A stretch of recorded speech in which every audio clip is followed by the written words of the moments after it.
The market goes up most of the time. So the game's pretty simple. It's much harder in a market like the bonds or the dollar, where if you look at a long-term chart, it looks like a sine wave that's going sideways. The stock market is inherently going up most of the time. So if you could reduce volatility, very simple, and you could keep your drawdowns smaller than the market, the smaller the better, obviously, but those are the only things you have to do. Stay in the market as often as you can, which is what CPM does, and get you out of the way when the market has a serious correction, and let the compounding do its thing, and you're fine. You don't have to make it overly complicated. Welcome to the Advisors Fuel podcast, where high-performing financial planners and wealth advisors discover proven processes and actionable strategies to elevate their client experience, grow their businesses faster, and achieve unprecedented success. Here's your host, Adam Koós, founder at Adrenaline Advisor Consulting at adrenalineadvisor.com. All right, everybody, welcome back to the Advisors Fuel, the podcast designed to help financial advisors grow their practices, better serve their clients, and stay ahead of what's happening in the markets and the industry. Today, John and Jack Kosar are back from their Asbury research. I mentioned last time we're going to do this every quarter. So just a quick reminder, their firm started way back in 2005. They've got more than 4 decades of experience studying global financial markets, with John beginning his career on the floor of the Merc, and then going on to develop a reputation for blending technical analysis with macro market research to identify trends and opportunities in the market. Jack is the Vice President of Investment Strategy at Asbury Research. He works with advisors and investors alike to translate Asbury Research into practical portfolio strategies and market insights that you can use, actionable research for your clients today. So together at Asbury Research, they provide data-driven market analysis designed to help investors and advisors better understand what's happening beneath the surface of the market. So, guys, welcome back. Good to be here. Thanks, Adam. It's, I don't know if anything's changed in the markets. I know oil's pretty much trading where it was before, right? My gas prices are still high, though. I don't know what's going on there. They're going to be sticky for as long as they can charge you. Get your fuel perks. I don't know. They go up really fast and they go down really slow. It's funny how that works. Like the opposite of the markets, right? The market's like it's up the escalator, down the elevator, right? But that was some of our models. A lot of the times when we're clients asking us why we don't short things when we're risk off or risk on, and I think a big key component is we see different speeds to the market. So making sure that we understand the reactions on things going up versus going down, and trying not to get too offsides with what we're doing with those different speeds. Let's talk about that, because that's an interesting topic. And I know we always have an agenda here, but then we end up going off on tangent upon tangent, which is way more fun anyway. Yeah, it's great for nice, great for television. The shorting, that is a question that comes up sometimes. And my thoughts are always, the market does go up 75% of the time, roughly. And then the other thought is that if you're going to short, you better be damn sure it's going down. It was hard for me because I come from the Chicago Mercantile Exchange for 17 years, and the locals were the guys who they were providing the liquidity for all the order fillers. So they were people that owned their own seat. Those guys never wanted to be long. They all wanted to be short all the time. And I could never understand that, but the money's faster, right? So these guys are down there and they're trading in the minute. And when the market goes up, it tends to grind up, and it's slow and it's boring and it's safe. When the market goes down, it's a fire drill. And that's when these guys want to make their money. And there's ways to read the pit, of course, and see who's long and who's short. And I saw all that stuff happening too. But with building models, it's like trying to build a model that, and granted, probably nobody knows what a 45 or a 78 speed record is anymore, or an LP, a 33 and a 45, right? Everyone's had an album, everyone's had a single, or some of us anyway. The market goes up like an LP, and it goes down like a 45. So in terms of the speeds, right? They're both songs, but they're at different speeds. The turntable is faster or slower. So what happens when you're trying to build a model, you end up having to either be able to blend those two records, so to speak, into one model. Here's where I'm going. Our models work very well when the market's going up, and most of the time the market goes up. What we do, rather than try to sell a market, is we go to cash, or we go into a T-bill of some kind, or some kind of a short-term interest rate. That keeps us from taking all that additional risk and going short the market when the market is going down 3 times as fast as it went up. If you have a little variance, if your timing isn't exactly perfect, even if you knew the move was coming, it's very easy to lose money. So what we try to do in our models is when our stuff goes to risk off, rather than trying to be a gunslinger and try to short the market, we just go into the turtle and we'll go to T-bills and we'll wait for the market to go back to risk on. So yeah, it's a very delicate dance between trying to be long and short in the same model, and it's extremely hard to do.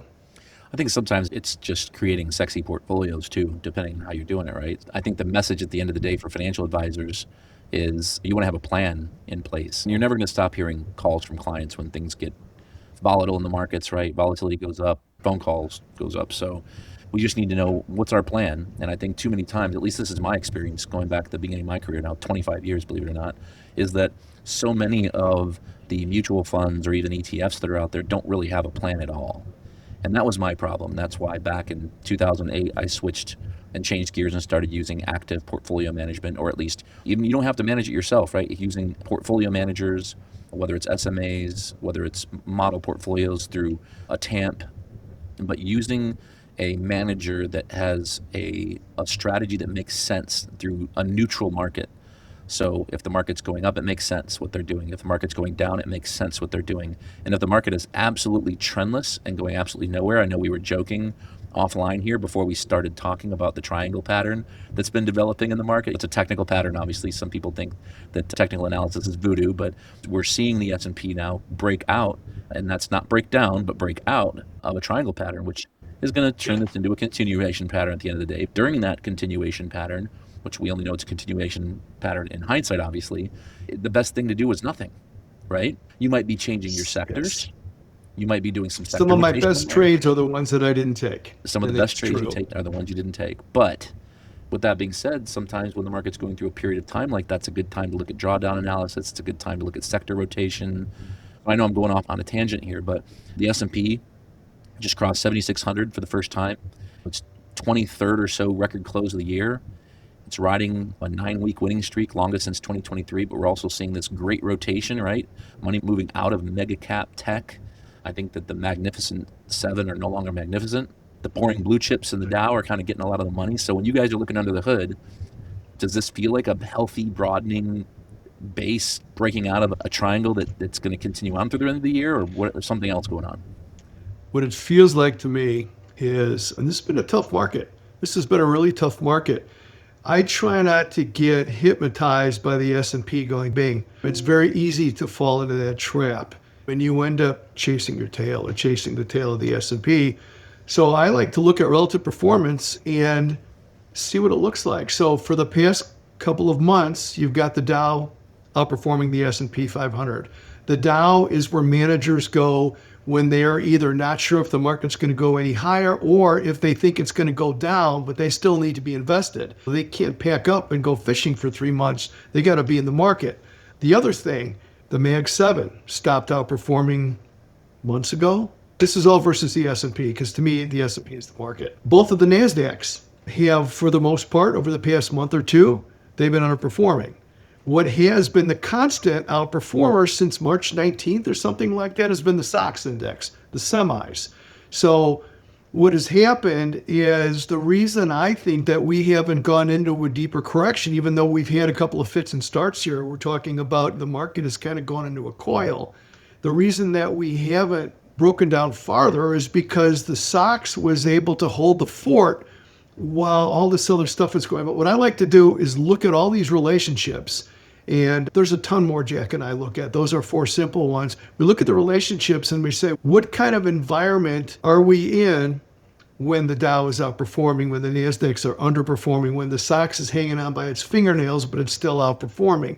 When the S&P 100 is underperforming the 500, and you're usually in a period where the market is either getting very tired or it's starting to go down. So I almost separate them. We get paid by what the S&P 500 does, right? But we have to be aware those two can diverge. You can have the S&P looking really good if you're just looking at it through the tunnel. But when you look broader, this market's got some problems that it needs to fix pretty soon, or we are going to have a correction. Yeah, when you say correction, are you talking like 10, 15% run-of-the-mill annual correction? The 200-day moving average is about And again, it's a back of the envelope way to tell you what the major trend is. And the high that we made back in February, they're both about the same level right now. It's about 3 to 5% underneath where the market is. That would certainly be the first spot that I would look to see some new buying coming in. I tried to get out over my skis. When I first started doing this, the way you got on TV, the way you got on CNBC is you had to have a crazy market call and a halfway decent suit when you can get on. So everybody does that still. They come out with all these crazy calls so they get on TV. Jack and I are data readers now. I've learned after 40 years that I'm not smart enough to forecast the market, but what we can do pretty well here is read data, and as the data changes, we change with it. So that takes the responsibility of having to be Nostradamus, which nobody is. Yeah. I just pulled up a chart real quick here. On a weekly chart, the S&P 500 is currently trading, I'm looking at the SPY actually. SPY is trading at 7.9% above its 40-week moving average, now 8% on the tick. And that's 40 weeks, obviously mathematically the same as the 200-day. Yep. So 8% till you crack south, which is the same thing that happened during the Iran war when it began, and the same thing that happened during the tariff crash last year. But cracks below the 200. I'm not sure who is the person who originally said this quote, but nothing good happens below the 200-day moving average is the quote. Yeah, that's true. So at least for now, you kind of have to look at the chart in front of you. And one of the things that I've got a picture on my wall here, actually behind my computer, of me and Paul Desmond, one of my early mentors. And Desmond was the first person to teach me, and this is something that all financial advisors should know, is that just like you mentioned earlier, the Dow is where mutual fund managers go when they have to be invested. They have to buy something, right? They just have to show that they're invested on paper. Desmond said that when markets crash, it's a lot like disease. So you can have a patient walk into your office and the patient can look completely fine on the outside. But when you do the x-ray, the PET scan, the CT, all of a sudden you see deep down inside, there's problems. So typically what happens first is small caps tend to crash first. Then the mutual fund managers sell their small caps, which adds selling pressure. And then they buy the mid caps and the large caps. And then when mids start to crash, they sell those. That adds more selling pressure. They climb back up into the large caps and mega caps, which, by the way, keeps the index going up because all the weight at the top of the index. And it's that's where the market cap is, of course. Yep. Yeah, it's when that last trader, that last mutual fund manager, whoever, that last institutional buyer buys that last lot of shares at the top, when all of a sudden that pendulum starts to switch the other way. So for now anyway, you look at small caps, it's kind of hard to be upset at small caps right now, but there's definitely a lot of dirt out there. And if interest rates start to rise, the more short-term rates go up, the more weight is thrown on the back of those small caps too. It's fun to game it out and think, here we are, we're in the beginning of July. What happens if we have a correction between now and Labor Day? Now you're 2 months away from an election. And so now you've got but trying to put all these things together into a forecast that you're going to cling to for the next 6 months, to me, you don't have to do that. All you have to do is be able to read data, understand what is happening now, and to be able to have systems in place where if the market turns south, you're able to protect your customers. That's our number one job, is to try to see if we can protect their capital. Most people that I talk to, it's like, what do you want? I want less drawdowns and lower volatility. I want to sleep at night. And we work with a lot of older investors that are smarter, wealthier, and more risk averse. And so if you can cut the volatility down and you can save these guys, like our models, half the drawdown on many of our models that the S&P has, that's all they want. They don't want to make 40 or if you could hand them 40 or 50% without any risk, anybody would take that. But that's not how markets work. The more you risk, the more vulnerable you are to taking a big hit. And when you take a big hit at 70, it's not like you're taking a big hit at Jack's age of 35 or 40 years old. Now the clock's ticking and you don't know how long it's going to take to get that back. I think we mentioned this last quarter, that I'm 47. You have to be in your 40s to even have experienced any kind of substantial drawdown in your 401k plan, because it's been so long. Now, somebody might bite my head off and say, wait a minute, what about COVID? Like, COVID was over 6 months later.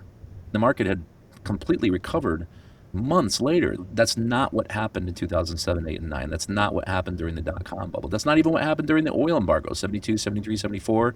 It was different. And not to say it's going to be different next time, because as the whole Mark Twain quote goes, everything rhymes, right? At the end of the day, things do. History doesn't repeat, but it rhymes. Yep, Yeah. history doesn't repeat itself, but it sure does rhyme. So I think that what the three of us are always trying to preach is to make sure that you've got a strategy for your clients before it happens. Don't wait till you're stepping on a landmine and then looking around going, oh, now what? Because it's not a matter of if. If clients ask us, hey, do you think there's going to be another crash anytime in the future? Of course there's going to be another crash. There's going to be several crashes between now and the end of my career, I know. So I think that we just have to have a plan.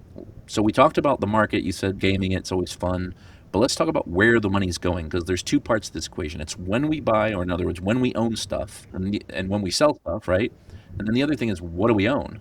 So in my opinion, you can't just buy a little bit of everything. You just might as well just buy the S&P 500 index, right? So where's the money going right now?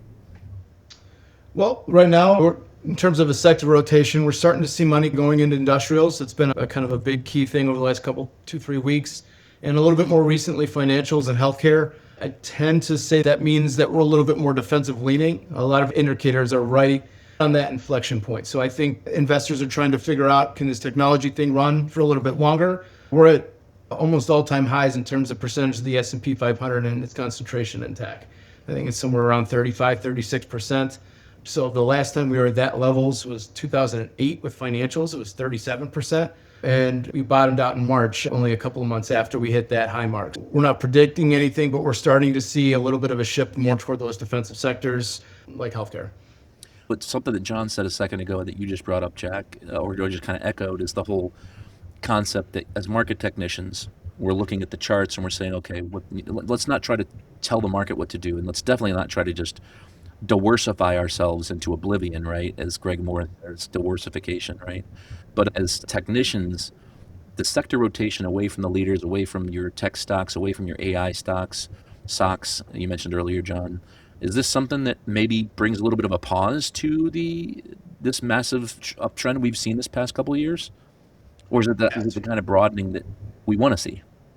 I don't know if we want to see, like I mentioned last time, I think for my age group, being able to buy asset prices at a lot cheaper for a lot longer is going to do well for my 401k. But I don't know if it's trying not to dictate a want or a need for the markets. I think going back to our data-driven approach, when I start wanting something really bad with the markets is when I start to try to change my research to align with what I want versus what I'm seeing. I think as a younger analyst, I'm really working on not wanting to see anything, but we are seeing a dispersion where we were heavily concentrated just a couple of months ago. We're seeing asset flows spread out across the 11 sector spiders, which tells me that money coming from tech is going somewhere else. And managers don't know necessarily where exactly they want to put it, but they know they don't want it in technology. So they are spidering it out. We haven't seen, I think, a strong enough trend on any of the other sectors that really state that this is what's going to lead us going forward. But it is broadening to the point where there's a little bit of hesitancy with managers trying to not over-concentrate. I know a lot of managers got chewed up. I don't want to bring up any particular ETF or any manager, but we noticed that they got chewed up in the first couple of months this year and had to take on an extensive amount of risk just to catch up with the market. So where a company that may be ETF only, all of a sudden they're single stockholders in NVIDIA or in some other chip company because they wanted it to add that risk. Something that I'm really proud of for us is we didn't have to climb that risk ladder in order to kind of keep pace with the S&P 500 this year. But I know a lot of managers did, and I think there's a little bit of a scurrying ship to unlever themselves or de-risk themselves a little bit to avoid something. What that is, I do not know yet. And that's an awful thing if you've got to break your model in the second quarter because you think you need to. Then what do you do? Are you rolling the dice now, or when do we go back to the first model? To me, that's a dangerous road to go down. You backtest your model, stress test your model for long enough that you're getting a lot of different kinds of markets in there. You watch your volatility numbers. You watch your risk-adjusted returns, like your Sharpe ratios and things of that nature. Maximum drawdown is probably numero uno because that scares the hell out of investors.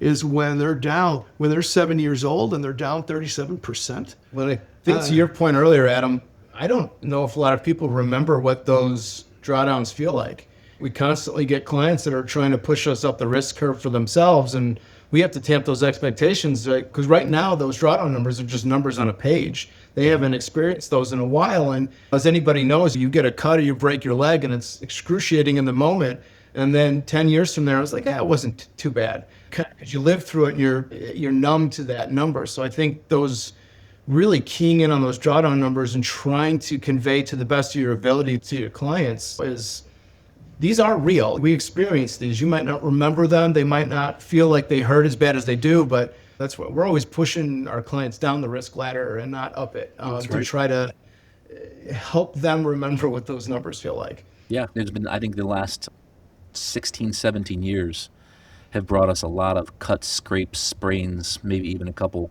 mild non-compound fractures, but it's been a long time. It's been, we'll call it 18 years since we began down the road of something that puts us in a wheelchair, right? And it's just one of those things where I'm not trying to scare anybody here, but it's going to happen. Me personally, do I think it's going to happen this year? No. Do I think that what we're going to see between now and the midterm elections is going to be choppy? For sure. The market hates uncertainty, right? So we've got midterm elections coming up. There's going to be no shortage of terrible commercials that none of us should watch, by the way. And then you mentioned, Jack, you made me think of something else. These tech stocks, some of the ones, especially that are aligned with AI, have grown so much, so fast, that wouldn't it be completely normal for those profits, especially at the end of the quarter, when rebalancing takes place? Wouldn't it make total sense to see broadening? It has to. I mean, Right. a couple of the economists that I listen to talk about some of the valuations going up so high, so fast, there would need to be a whole nother industry that would need to be materialized from scratch in order to justify all the spending. What was it? Facebook just came out today. They're going to be selling their compute. They spent so much money on CapEx for building up their data centers that they have too much for themselves. They're going to go sell it. Zuckerberg said a year and a half ago that he didn't see that ever happening because his AI was going to take off so gloriously and spend that he was going to need every ounce of it, and he was going to be a buyer of compute, and now he's selling. Again, we're not, these are anecdotes. We want to look at the numbers, but sometimes you got to put your ear to the grindstone and see what they're doing and not what they're saying. And John, when you're looking back to your experience when there wasn't news on a phone that you could get instantly at the click of a button, you're sitting on the floor of the exchange, there's rotation happening all the time. What is your take on that? My take is you have 6+ months of AI growth and stocks just going absolutely nuts in terms of price. And then you have managers at the end of the quarter who have to do some rebalancing. They've got plenty of window treatments that they were gifted, like another Christmas every quarter. And then all of a sudden now it's like they're out of balance. They've got to sell. They've got to buy something, right? So is it that we're getting defensive and we need to be scared? Or is it this just a figment of the fact that we've gone through such a crazy growth rate with tech? And the money's got to go somewhere. There's so much information out there that depending on whether you're bullish, bearish, or neutral, or agnostic, you can find something, right? It's a 24-hour news cycle. Touche. And everybody that comes on CNBC with a nice suit and a Rolex I think a lot of these guys are talking their book. It's an opportunity for them to tell the world what they're doing and hopefully influence the world on what they're doing. So I think, back in the trading floor when I first started down there were no computers on the floor. There was a bunch of guys that had point and figure charts. And I noticed early on, these guys seemed to be the ones that talked the least and made the most money. So that's kind of what pushed me in the charting right away. And then the computers came, and but I think right now it's very easy to get where there's so much information out there that it's like this fog that comes at you every day. I think the clarity of looking at volatility and asset flows and relative performance, doesn't matter what I think or what the guy on TV thinks, it matters what the market thinks. And I think a lot of the metrics that we use as the building blocks of the models that we've built tell us that. So we're not getting thrown offside by what this guy said might happen or what this politician said might happen. We all know from politicians over this past quarter there's a lot of spin that's coming out of politics too. So how do you separate yourself from all this noise that ultimately I think is going to make you go broke? And I think you develop a quantitative, repeatable plan and you follow it and you backtest the hell out of it so you know what the volatility looks like at its worst times, what the drawdowns look like, what your risk-adjusted returns. In other words, how much are you risking for how much you're making? And you go with that. And sometimes you have to tweak your models as the years go down, but it's a much more sane, sober way to invest. Yeah, as opposed to hoping, right? We're listening to the TV all day. Yeah. We need to be telling, as financial advisors need to be telling their clients, I think, I shouldn't say they need to be doing anything because it's not my business, but what we do at our office is we tell our clients to turn the TV off. It sounds simple. I know that almost sounds cliche. We had a call with a client, God, at this point, it's probably last summer, June-ish, after the whole tariff stuff started.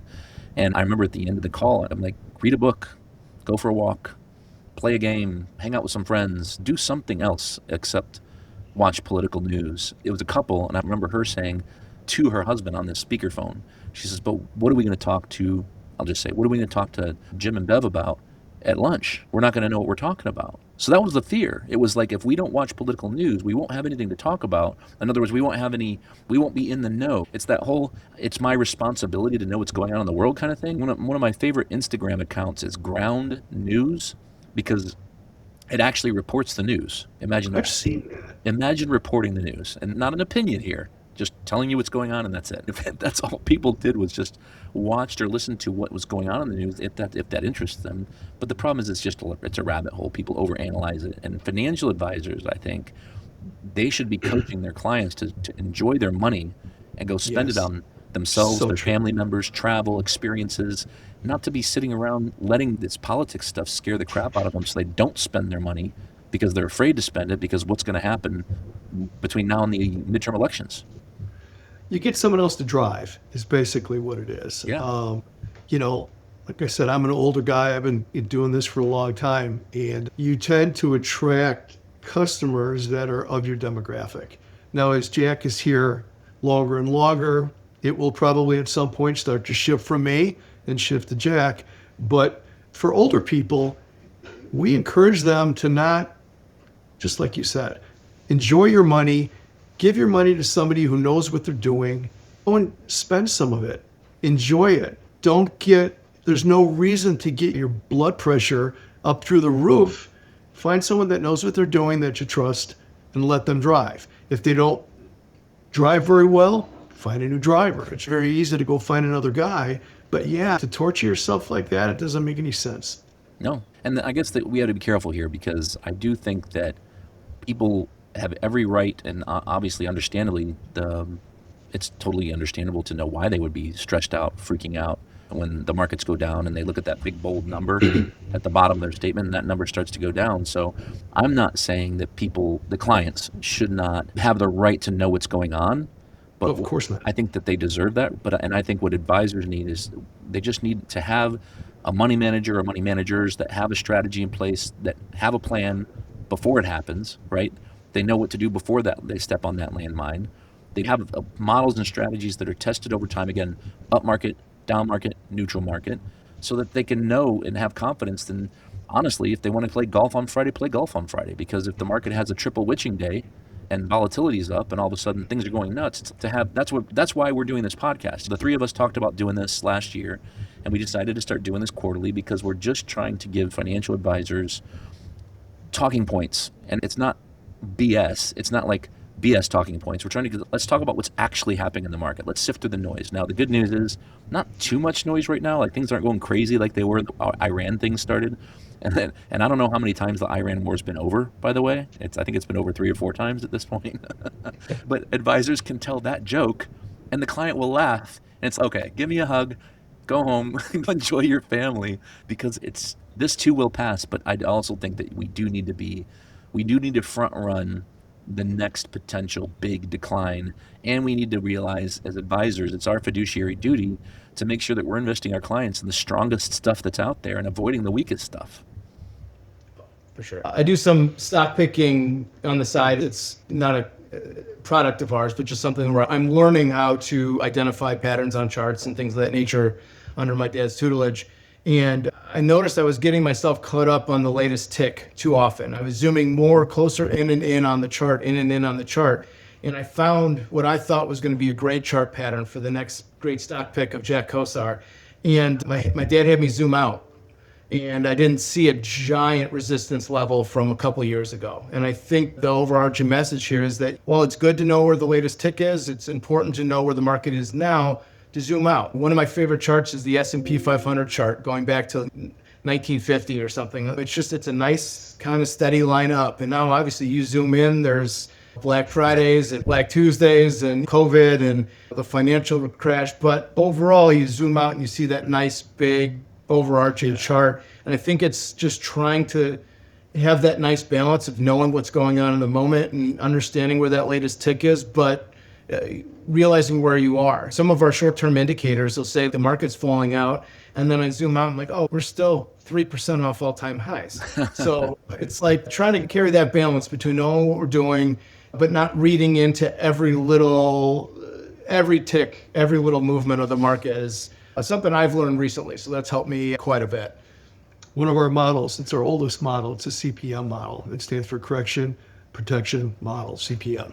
Close to 15 years old now, if not a little bit older than that. It was built as a response to what happened during the financial crisis, where so many people got wiped out. They got out at the bottom, took a huge loss, 35, 40% loss. Then they didn't have the courage to get back in, and it went all the way back to where it was, and they sat there sitting in cash saying, no, you're not going to get me twice. The market goes up most of the time. So the game's pretty simple. It's much harder in a market like the bonds or the dollar, where if you look at a long-term chart, it looks like a sine wave that's going sideways. The stock market is inherently going up most of the time. So if you could reduce volatility, very simple, and you could keep your drawdowns smaller than the market, the smaller the better, obviously, but those are the only things you have to do. Stay in the market as often as you can, which is what CPM does, and get you out of the way when the market has a serious correction, and let the compounding do its thing, and you're fine. You don't have to make it overly complicated. Yeah. And first, real quick, to respond to Jack's comments, it reminded me of a story, one of my favorite analogies to talk to clients about when they talk about looking at things too closely, and in other words, looking at the short term too closely. Because if you can pull up an hourly chart, and man, that's nasty. Everything's fractal, right? And when you scan out, an hourly chart can look like a monthly chart, depending on how you look at it, right? But one of my favorite questions to ask a client, and financial advisors listening to this or watching this can ask their clients this whenever they have a similar question, is I'll say, how long is it from here to, and pick your state. I'm in Ohio, so I'd say, how long is it from here to Florida? And then to get there. And they're like, what, by car, by plane? Let's say by car. They say, oh, I don't know, depends on where, but maybe 16, 17 hours. I'm like, no, in seconds. They go, in seconds? That's crazy. I know it's crazy. You wouldn't look at your portfolio in seconds either, right? So you got to scan out. And then as far as you were saying, John, staying in the market, you don't have to stay in the market all the time. I don't know why it is. I know why it is. The reason why the market, the industry, has convinced financial advisors and investors alike that they have to stay in the market is because they don't get paid if you sell. That's why. But let me digress for a moment because I'll get all fired up here. But every correction starts with a pullback, and every crash starts with a correction. So you don't have to stay in the market all the time. And you don't even have to be the one that does it. So that's, again, another reason why we're talking today for financial advisors who are looking to find some models that include risk management, some models that include focusing on relative strength. In other words, investing in the playoff teams and avoiding the rest. If you have any questions, please reach out to us. But that's going to be our time for the day. John, Jack, as always, thanks for hanging out. Thank you for your insights. It's always invaluable to me to hear how other professionals study the markets every day, how they interpret what's happening. Going back to our triangle signals, it's not a joke, it's for real. But anyway, for those of you who are listening, if you'd like to learn more about John and Jack, their work at Asbury Research, if you're interested in their models, whether that be through the SMAs that we're managing or through a TAMP, you can check out the links in the show notes for this episode, and they'll include their website as well as additional resources. As I always say, there's thousands of podcasts out there. You chose to give ours a listen today. So thank you so much for tuning in, and we'll see you next time. Thank you for tuning in to the Advisors Fuel podcast. For more articles, videos, and resources, or to schedule an intro call, visit adrenalineadvisor.com. This podcast is for informational purposes only and should not be relied upon as a basis for financial or legal advice. Always talk to your compliance department before implementing any of the ideas shared in this episode.